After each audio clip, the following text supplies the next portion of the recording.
이번 주 정치권 주요 이슈의 맥을 짚어보는 정치뷰 시간입니다. 정치부 한송원 기자 나왔습니다. 안녕하세요.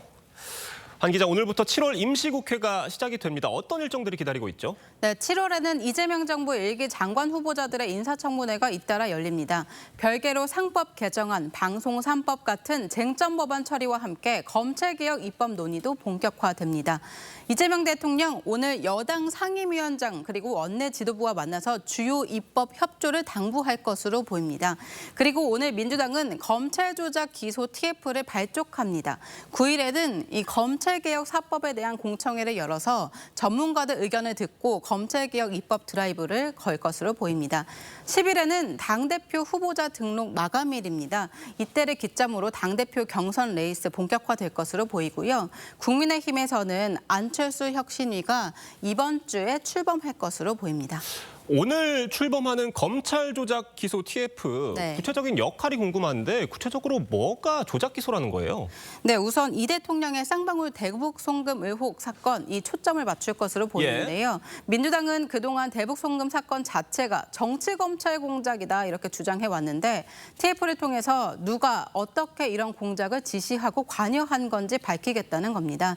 이 대통령 역시 그동안 이 사건이 희대의 검찰 조작이다 이렇게 주장해 왔고 그 과정에서 김성태 쌍방울 회장의 주가 조작 가능성이 있다 이렇게 적힌 국정원 첩보 보고서 등을 근거로 들면서 자신과는 무관하다 이렇게 주장해 왔습니다.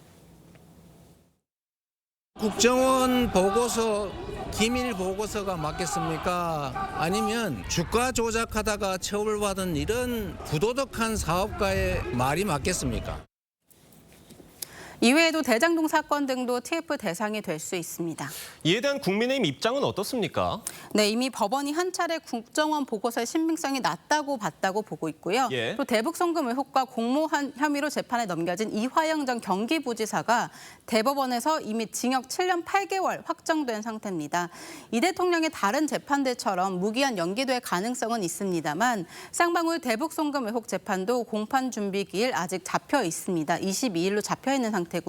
그렇다 보니 국민의힘은 이 대통령이 자신의 쌍방울 대북 송금 재판 변호를 맡은 김희수 변호사를 국정원 보고서 등을 볼 수 있고 예산과 인사를 아우르는 사실상 2인자인 국정원 기조실장에 임명한 것을 두고 이해 충돌 논란이 있다 이렇게 지적하고 있는 상황입니다. 지금 검찰 개혁을 두고 여야가 굉장히 강대강 대치인 상황인데 네. 이 법은 언제쯤 마무리가 될 전망입니까? 네, 지도부 입장은요. 추석인 10월 6일 전에는 검찰 개혁 완료를 목표로 최대한 빠른 시일 내에 자체안을 마련하겠다는 계획입니다. 검찰의 수사권과 기소권을 완전히 분리한다는 원칙하에 검찰은 기소권만 남기겠다 이런 입장인데요. 이 대통령 취임 30일 기자회견에서 민주당의 검찰개혁 속도전 어느 정도 힘을 실은 바 있습니다. 기소에 맞춰서 사건을 조작하는 일은 결코 있어서는 안 되죠. 자업자득이다 이렇게 생각합니다. 완벽한 제도가 정착되기까지는 한참 걸리겠죠. 그러나 중요한 거는 뭐 그때까지 정리할 수는 있겠죠. 민주당이 자진삭감했던 검찰 특활비는 다시 살아났잖아요. 이를 두고 참 의아하다는 반응들이 있어요. 네, 이 사흘 전에 국회를 통과한 이 추경안, 31조 추경안의 일부인데요. 이 지난해 민주당이 삭감시킨 대통령실 특활비, 그리고 법무부 특활비, 검찰 특활비 여기 이렇게 보시면 절반 정도 부활했습니다.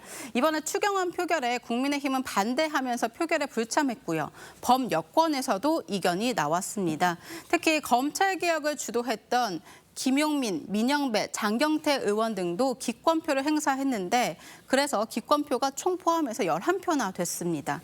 추경안 처리 전에 의원총회에서도 이런 의견이 나왔다고 합니다. 방향이 잘못됐다, 급하게 가면 안 된다 이런 반대 의견이 많이 나왔다고 하는데요. 정치권에선 그러다 보니까 대통령 특활비를 끼워 넣어서 늘리기 위해 어쩔 수 없이 검찰 특활비를 함께 증액한 거 아니겠냐 이런 해석이 많이 나오는 상황입니다. 대통령실이 직접 특활비를 증액해달라 이렇게 요구하기는 어려우니까 민주당에서 대통령실과 검찰 특활비를 함께 늘리게 되는 식으로 총대를 맨 셈이라는 건데요. 국민의힘은 정권 출범 30일 만에 다시 특활비를 부활시키는 건 내로남불이다 이렇게 지적하고 있고요. 논란을 의식한 듯 대통령실은 특활비를 책임 있게 쓰고 사용처를 소명하겠다 이렇게 밝혔습니다. 저희들의 입장이 이제 바뀌게 된 거에 대해서 국민들에게 죄송하게 생각합니다. 막상 이제 운영을 하려고 하다 보니까 여러 가지 어려움이 있는 건 사실입니다.